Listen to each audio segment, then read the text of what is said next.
So we are currently just about halfway through the campaign with 10 hours of playtime. Everyone's um so that's so okay, so but I'm slow. I'm slow with playing games. Um so that's actually really not that long. 9 hours or so. Yeah, so that's my years, Agent. so considering I spend like a lot of the time like, talking to the chat and taking my time, um that's actually pretty short for a campaign. Legion has just used the 0-point dynamo So tech and created another this game is golem in the $60. city. It's available on Steam. Remember, you need to get in close and attack its weak point to destroy the darn thing. If you're too far away, it'll be protected from harm. So it's a $60 game. It's so let's go over like the pros and cons. So I'll go over the cons first. I'll go over my criticisms. I guess like 20 hours. If the game's 20 hours, I think that's too short for a $60 game. And that goes into my second con. It doesn't have multiplayer or co-op, guys. So I'm just gonna turn down the game sounds because there's like people screaming and stuff. So yeah, it doesn't have co-op or multiplayer, which to me is a big bummer for a $60 game. You get, okay, let's say you could put, I guess if you 100% it, maybe, I don't think it would take that much longer though. There's not that much to do. Like maybe another 10 hours of that. So that's not really great. That's not that great for like an open world style game. With a game like this, you do want to have that co-op or multiplayer, or at least a game that you can put in like 50 plus hours in for a $60 game. So that's a big negative to me. That's a pretty big negative. The price for the amount of game time and the lack of co-op or multiplayer.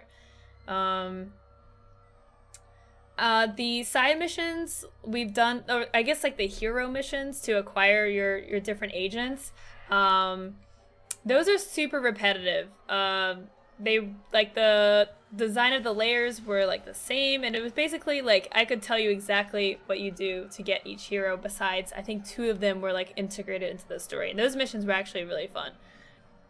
But other than that, acquiring like the other 10 heroes was tedious. And I almost stopped playing the game because of it, because it was just, I mean, I guess I did them all in a row, but it was pretty tedious.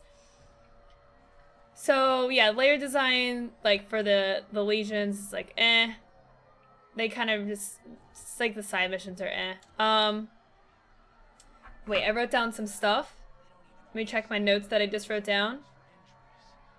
The hacking too is like there's a hacking mini game. They could have like, I guess it's like they could have added a little bit more things to make it a little bit, give it more depth. Like the hacking mini game is literally you just click, it's brainless. Like they could have done like a little game or something to make it like different in some way. Like, and I think that the character customization is cool. It's a cool idea. Like this is a skin for my character.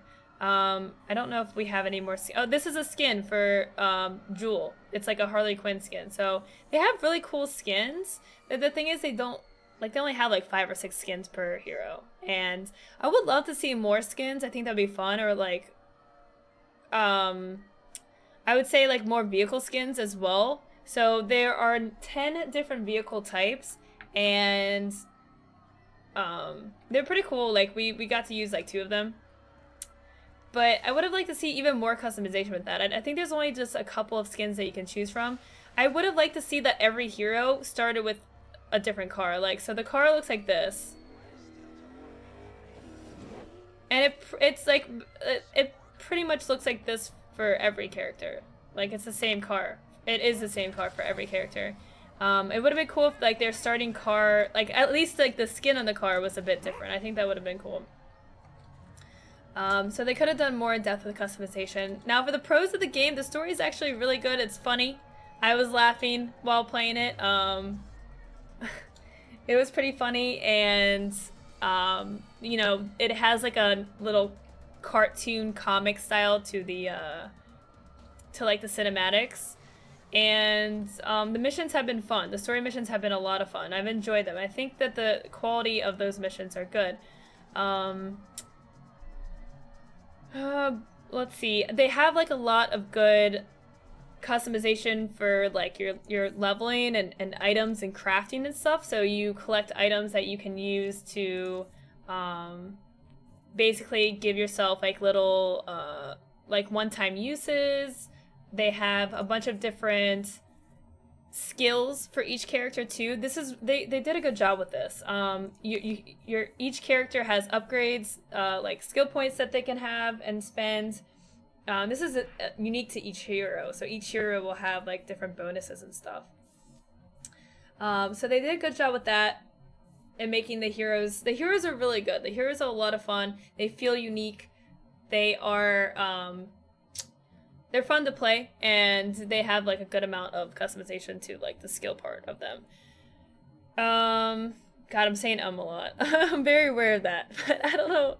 I was just sit in silence for a second.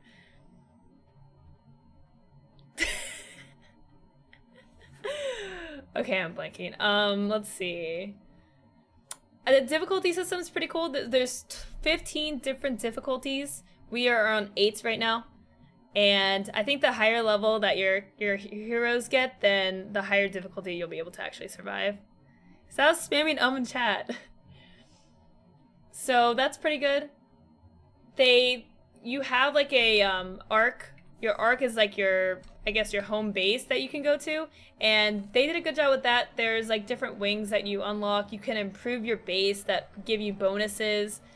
You can take over, like, I think there's like 5 like businesses or something, and you can start bringing in money. I personally didn't really spend a lot of time buying stuff with the arc. Like, I have all of my money pretty much, so I have $280,000. But they have like different tech stuff that you can craft with your money and use the items that you find in game from just killing mobs and stuff. They did a good job. Overall, I would say that it's a pretty solid game. I just don't think $60, I feel like, is just, the game's like too short, and they need like multiplayer. That's what I would say. I would say if they had multiplayer, like even co-op still wouldn't cut it with the length of the story. I mean, we're gonna finish the game in 20 hours by ourselves. I would say if they had a multiplayer aspect like they do with the other Saints Row games, then $60 would make for a solid game, because you like can spend a lot of time in that, and this, you know, the story and the single player mode's decent. So I would say, like, for just the single player alone, oh my god, what is happening in the game right now? I picked the worst time to review things. Like, there's like ambulances and everything. I don't know. But I would say this game, like, $40, maybe $30 for $40 even seems a little high. I would say $30 for a 20-hour game seems okay. It's a pretty solid game overall. So I would wait for this to go on sale is my overall recommendation. But yeah, so I think I covered pretty much everything that I wanted to say. It's fun. It's fun. I just wish like they had that second piece to the puzzle, you know, for $60. So that is my review of the game, and this is Agents of Mayhem, available on Steam, and I believe PS4 and Xbox as well right now. So